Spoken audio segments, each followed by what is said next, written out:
बिस्मिल्लाहिर्रहमानिर्रहीम। बहुत सारी माँओं का ये शिकायत होती है कि बच्चे सब्ज़ियाँ नहीं खाते और जिसकी वजह से उनमें जिस्मानी कमज़ोरियाँ रह जाती हैं। तो मैं आज आपके लिए लेके आई हूँ बहुत ही मज़ेदार सी लज़ीज़ रेसिपी, जो देखने में मज़ेदार और सेहत से भरपूर है। तो चलिए बनाते हैं। आप इस रेसिपी को बना के फ्रीज़ भी कर सकते हैं और बच्चों को लंच में भी दे सकते हैं। रेसिपी देखने से पहले मेरे चैनल को सब्सक्राइब करें और वीडियो को लाइक करें।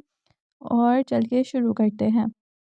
सबसे पहले मैंने यहाँ पर लिए हैं आलू, 5 बड़े साइज़ के आलू लिए हैं और इनको बॉयल कर लेंगे।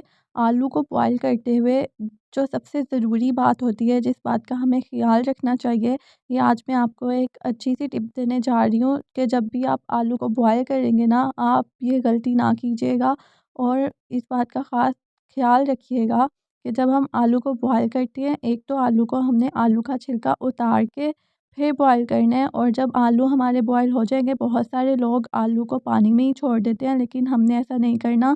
जब हमारे आलू बॉयल हो जाएंगे, हमने आलू को फ़ौरन पानी से निकाल लेना है और फिर उनको ठंडा होने के लिए रखना है। उसके बाद हम उसको मैश करेंगे।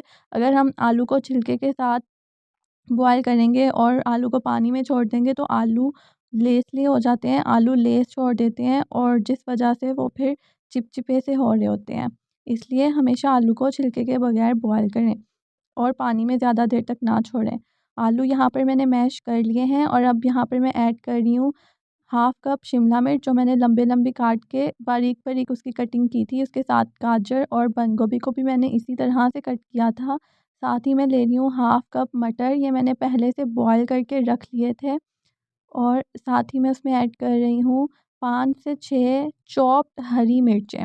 और ये बहुत इम्पोर्टेंट पॉइंट, यहाँ आपने जिस बात का ख़्याल रखना है कि यहाँ पर मैं धनिया काट के उसको भिगो के रख दिया था। ऐसा मैंने इसलिए किया था ताकि धनिये में बहुत ज़्यादा मिट्टी होती है और धनिये की जो मिट्टी है ना, वो पानी में बैठ जाए। ये देखिए, आपको भी नज़र आ रही होगी कितनी मिट्टी है। तो इन छोटी-छोटी बातों का हमें ख़्याल रखना होता है, नहीं तो बाद में इन्हीं चीज़ों से हमें बीमारियाँ लगती हैं।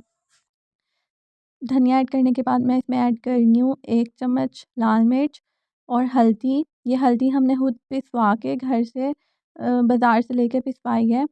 अच्छा, साथ ही मैंने ऐड कर दिया पेपरिका पाउडर, ये बिल्कुल ऑप्शनल है। साथ में ऐड कर रही हूँ 1 चम्मच धनिया का पाउडर और नमक। ये ज़ीरा है, इसको मैंने पीसा नहीं था, इसको बस हम हाथ से मसल के इसमें ऐड कर देंगे और फिर हम इन चीज़ों को करेंगे मिक्स। ये सब चीज़ें मिक्स करते मुझे याद आया कि इसमें चिकन भी ऐड करना है। तो चिकन को मैंने, जो मैं ऐड करना भूल गई थी, तो फिर बाद में मुझे याद आया, चिकन को मैंने बॉयल करके ठंडा कर लिया था और ठंडा करके श्रेड किया था और फिर मैंने इसको इसमें ऐड कर दिया था चिकन को। चिकन मैंने लिया था तकरीबन 250 ग्राम, 1 पाव बनते हैं आई थिंक 250 ग्राम चिकन। ये बॉयल करके मैंने श्रेड किया हुआ है चिकन को और हम इसको इसमें ऐड कर देंगे और अच्छे तरीके से हम इसको पीस लेंगे।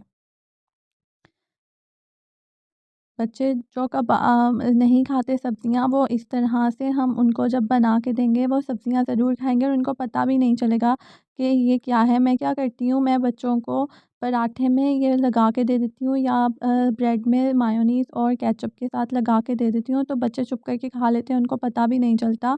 उनको यही होता है कि हम सैंडविच खा रहे हैं या फिर हम पराठा खा रहे हैं।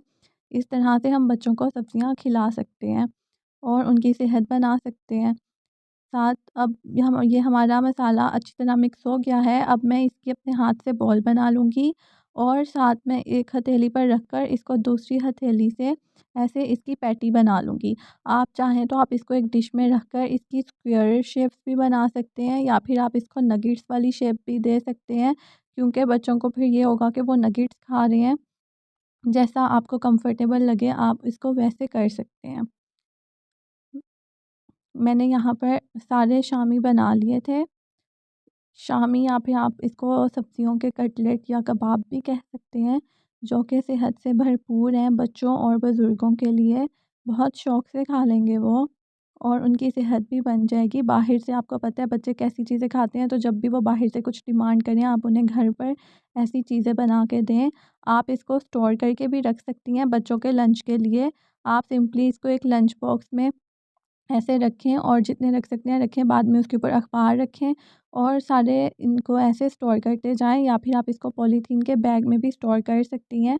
लेकिन क्योंकि ये आलू हैं तो हम इसको 1 महीने से ज़्यादा स्टोर नहीं करेंगे और इसको यूज़ कर लेंगे। आप ये इफ्तारी में भी यूज़ कर सकती हैं, बच्चों को लंच में भी दे सकती हैं, पराठे में लगा के या सैंडविच बना के, जैसे आपके बच्चे खाते हैं। तो यहाँ पर अब मैंने ले लिए हैं 2 अंडे और उसमें मैं ऐड कर दूँगी थोड़ा-सा नमक और क्रश चिली ऐड कर दूँगी मैं, और हम अंडों को इतना फेंटेंगे कि इनमें झाग बन जाए। ये आज मैं आपको फ्री की टिप दे रही हूँ कि अंडे हम जितने अच्छे तरीके से फेंटेंगे इनका टेस्ट उतना ही अच्छा आएगा, और अच्छे हुए फेंटे हुए अंडे की निशानी यही होती है कि उसमें झाग बनने लग जाती है। जैसे कि आप देख सकते हैं इसमें भी झाग बनी हुई है। फिर हम सिंपली अपने इन पैटीज़ को फ्राई करेंगे। उसके लिए आप इसको बेसन के मिक्सचर में भी लगा के फ्राई कर सकते हैं। सिंपली आपने बेसन लेना है और पानी से उसका मिक्सचर बना के एक पेस्ट बना के उसमें लगा के भी इसको फ्राई कर सकते हैं। मैं अंडे में कर रही हूँ।